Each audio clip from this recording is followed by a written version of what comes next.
C'est ici l'occasion pour moi de remercier le président de la République et chef de l'État, son Excellence Félix Antoine Tshisekedi Tshilombo, que notre peuple, que les Quinoises et Quinois appellent affectueusement Fati Benton, qui, devant la gravité de la situation, a pris le taureau par les cornes en mettant en place l'équipe de riposte pour juguler la propension de la maladie à Covid-19. Trump, la première puissance au monde, la critique la démocratie est vraiment effective dans le et la slogan. Correcteur News TV, Awande correction, il y a News tout. Donc, Awande, on assure quoi. Suivez Correcteur News TV.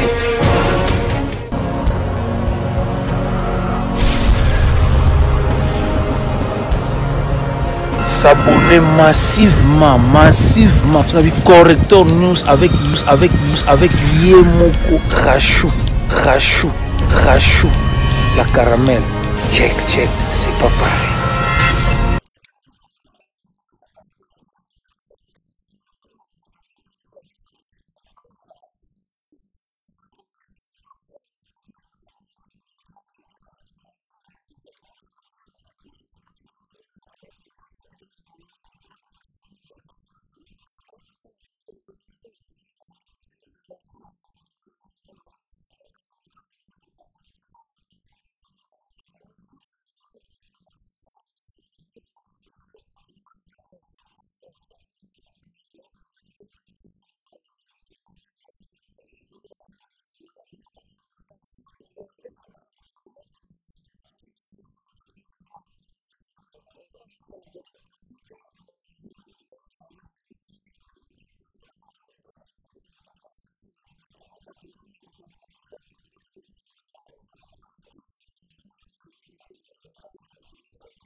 Honorable, le chemin d'honneur est rangé pour vous accueillir, vous rendre les honneurs. À l'occasion de la cérémonie d'ouverture solennelle de la session ordinaire de septembre 2020, je vous invite à passer le détachement en revue. Le commandant de détachement, le professeur principal, et maintenant, Bigaka!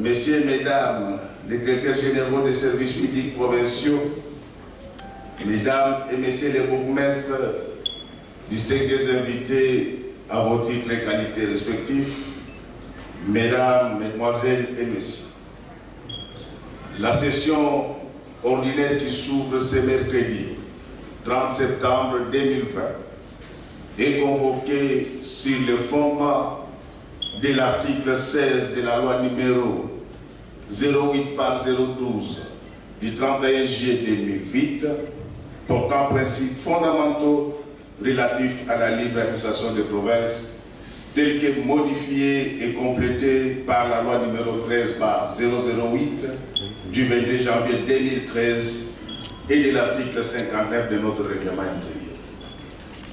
Au nom des honorables députés provinciaux du bureau de l'Assemblée provinciale de Kinshasa et au mien propre, je vous souhaite à tous la bienvenue et vous remercie de tout cœur d'avoir daigné rehausser de votre présence cette cérémonie de rentrée parlementaire de notre session ordinaire de septembre 2020. Enseigne qu'il y a environ 8111 cas confirmés. J'en appelle donc aux Quinoises et Quinois d'adopter un comportement citoyen pour continuer à observer les gestes et mesures barrières édictées par l'autorité. Honorables députés et chers collègues, c'est ici l'occasion pour moi de remercier le président de la République et chef de l'État, Son Excellence Félix Antoine Tshisekedi Tshilombo, que notre peuple, que les Quinois et Quinois appellent affectueusement Fati Benton, qui, devant la gravité de la situation, a pris les taureaux par les cornes en mettant en place l'équipe de riposte pour juguler la propension de la maladie à Covid-19. Au regard de l'évolution, somme toute positive, de la pandémie, il a été amené au cours de la seconde moitié du mois de juillet 2020 à décréter la fin de l'état d'urgence sanitaire. Cette décision traduit la volonté de son Excellence, Monsieur le Président de la République, chef de l'État, d'œuvrer pour le redressement de l'économie congolaise en général et de la ville de Kinshasa en particulier. Cependant, la levée de l'état d'urgence sanitaire ne veut nullement dire la fin de la pandémie comme certains Quinois le pensent. Aussi, malgré l'existence de cette maladie qui touche et fauche des vies, l'on observe un pessimisme ambiant dans les chefs de la population quinoise qui est devenu covido-sceptique. Pour faire face à cette triste réalité, j'invite le gouvernement provincial à tout mettre en œuvre dans le but de protéger la population quinoise. Je vous remercie. Pour un message WhatsApp, dans la 14 mois de prison, pour un message WhatsApp, parce que critiquer le chef de l'État. Alors, tout le monde a Trump, la première puissance au monde, critiquer la démocratie, et ça vraiment effectif dans le monde. Et ça slogan. C'est moi qui me session au niveau de l'Assemblée provinciale. Et comme les sessions budgétaires, le gouverneur a un budget pour tout voter en go, tout zangaté pour continuer le problème à base. Notamment, personnellement, à niveau de Selembao, il y a toujours la construction et un marché moderne au niveau de Selembao et les problèmes d'insécurité. L'insécurité, c'est vraiment ma casse au niveau de Selembao. Dans le niveau, il y a rapport à vacances, des rapports de vacances parlementaires.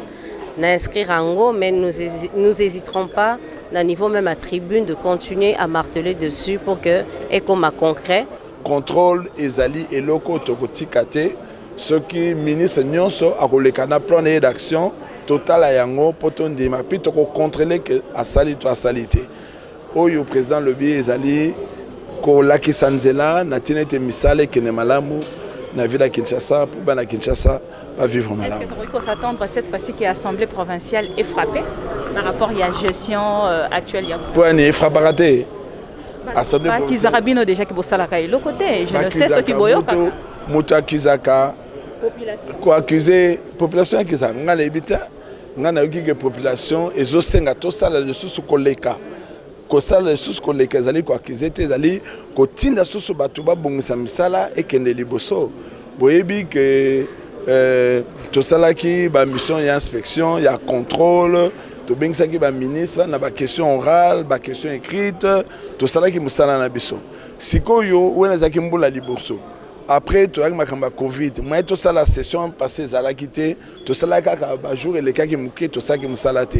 Sikoyo Covid ezana sima bien que zali kaka. Président ko le bien il faut tout ça la makasi pour tout sanctionner.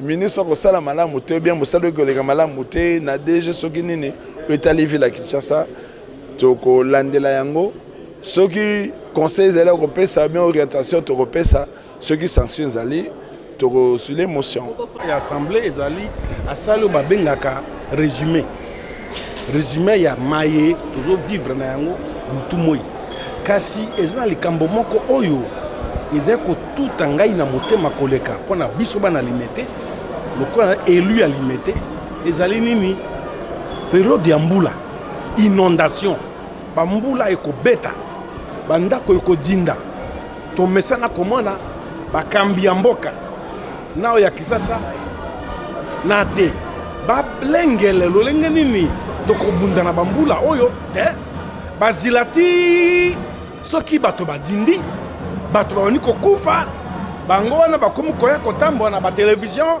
babetelaka bango maboko umela ngonga ya kobeta tanga yango ngonga ya kokamata kobongisa soki bandeko balongwa ezala na Kingabwa ezala na mboko babengi Ndanu ezala na Mososo soki bandeko bakoki kokende nano epai mosusu komilengele ti tango mai ekokita bongo bazongaka nde basalaka mikili miso me biso abongo te lokwa nazali molobeli ya limete likambo oyo wana budget oyo ya ville tokotelema na ntina na lukunga o baya kote baya zandu pasi ezali ekosila asengi na gouvernement provincial toluka baluka mituka babus soki babus eye ebele ekosalisa Kinshasa.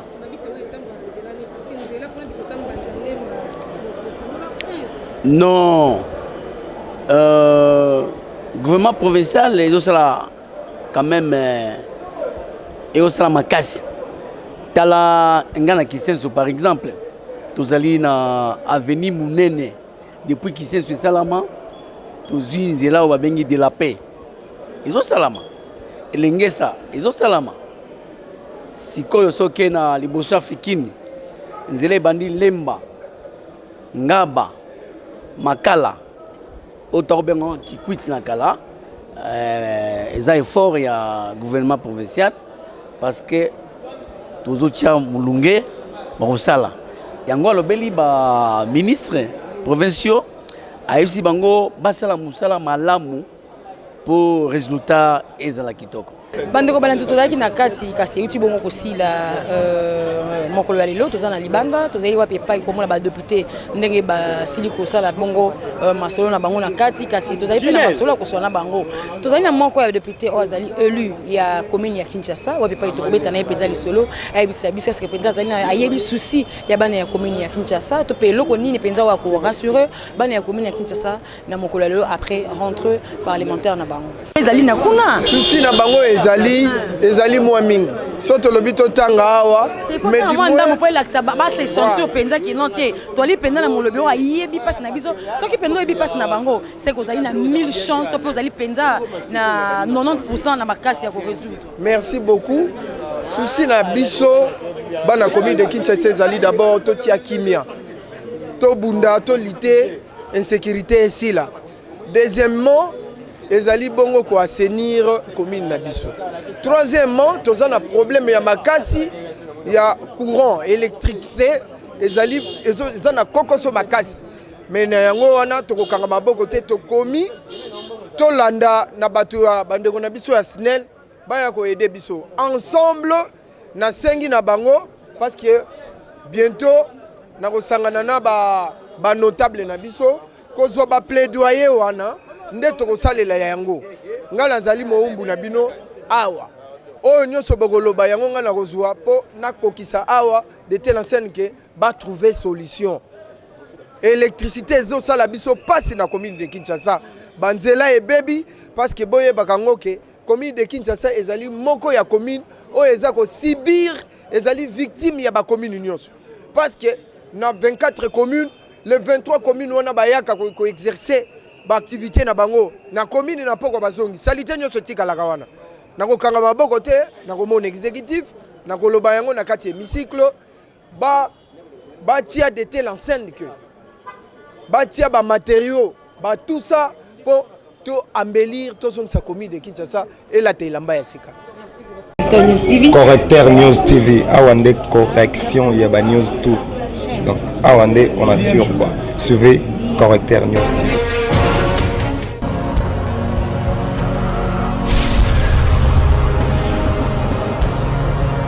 S'abonner massivement. Tu as vu Correcteur News avec Yemoko Rachou, la caramel. Check, c'est pas pareil.